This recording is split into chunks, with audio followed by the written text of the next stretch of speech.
want to ask a very important question. Does the display have any issues? I've heard there are problems with the screen being splotchy and bright. Are you experiencing any of the screen issues which are being reported? I want to know if I have to get used to the Excel's rumored screen issues. I love your video. I love your video. I love your video. I love your videos.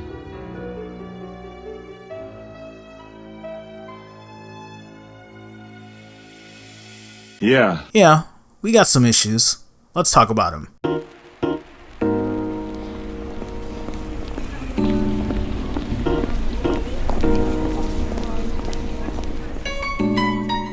Having owned my Pixel 2 XL for about 12 hours, it's sometimes hard to cover every base imaginable. So I'd like to thank everybody who brought this issue to my attention so I could dig into it a little deeper. Let's cut to the chase. The Pixel 2 XL's screen is definitely a lot more muted than the Galaxy S8 I own, but it doesn't mean it's bad. The S8 is known to have colors that pop. A lot of people love this about Samsung's display. It's vibrant and the colors are really punchy, which can also be called oversaturated for others. This is where things become subjective. Some prefer the more natural look, and that's the color profile the Pixel 2 XL seems to rely on, sRGB. Now, the Pixel 2 XL has a vivid mode for its display that boosts colors, aka increases color saturation by, I think, 10%. I'd imagine to mimic something closer to a Samsung punchy in-your-face vibrant display, but don't think that enabling this mode will make it pop colors like the S8 does, because it doesn't. In this setup, I turn off the Pixel 2 XL's vivid mode, and I set the Galaxy S8 in its basic display mode, resembling your more natural sRGB screen. Even in this setting, the S8 still has a more vibrant and deeper shade of red, but I get comparable greens, comparable blues, and different whites. The camera might not show this correctly, but the Pixel 2 XL leans on a bluish tinted white, the S8 a much brighter white, again even though it might not seem so in this shot. It just might be the camera effect here. With vivid mode on the Pixel 2 XL and adaptive display enabled on the S8, the S8 really shows off its vibrancy. A much deeper, brighter red. Again, the camera might not show it perfectly, but in real life, with the two side by side, the difference is quite noticeable.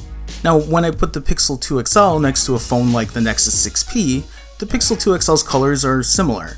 The red actually looks more accurate to me on the Pixel 2 XL, while the 6P leans orange. The greens and blues comparable, but again a more noticeable bluish tint on a white screen for the Pixel 2 XL. When next to its predecessor, the Pixel XL, I pretty much get the same results like the 6P. Comparable colors, or at least comparable enough where one isn't strikingly different from the other. Except again for the whites, and I should add the grays that lean blue on the Pixel 2 XL. But aside from color, let's talk about viewing angles. Look at the Pixel 2 XL on the right as I move around the phones. You'll see a ton of color shifting with the Pixel 2 XL. It'll go from kind of whitish blue to a really whitish blue, and back and forth, which can be pretty annoying once you notice it. My other phones don't behave this way. My Pixel XL, my S8, and even my 2-year-old Nexus 6P. That's not to say you're going to be moving your phone around like this all willy-nilly when you're using it, but it's definitely something you should be aware of if you're looking to get this phone. Here's the thing.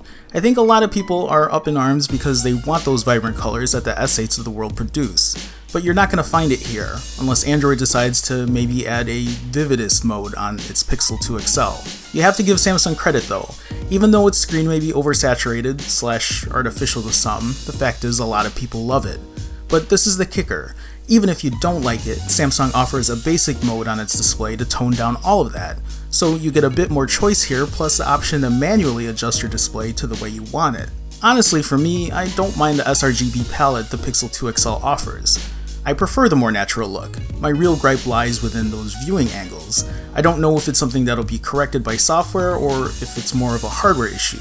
And as far as blotchiness with the Pixel 2 XL, my display seems to be pretty uniform, even with like a gray screen dropped down to minimal brightness. Bottom line, if you want a display like an S8 or a Note 8, well, that might be the direction you need to head towards, or you're just going to need to hold off on the Pixel 2 XL for now.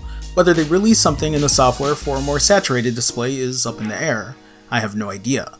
The colors at the Pixel 2 XL display, well, they don't get a complaint from me. Again, I prefer the more natural / color accurate look, but that's my subjective take on it.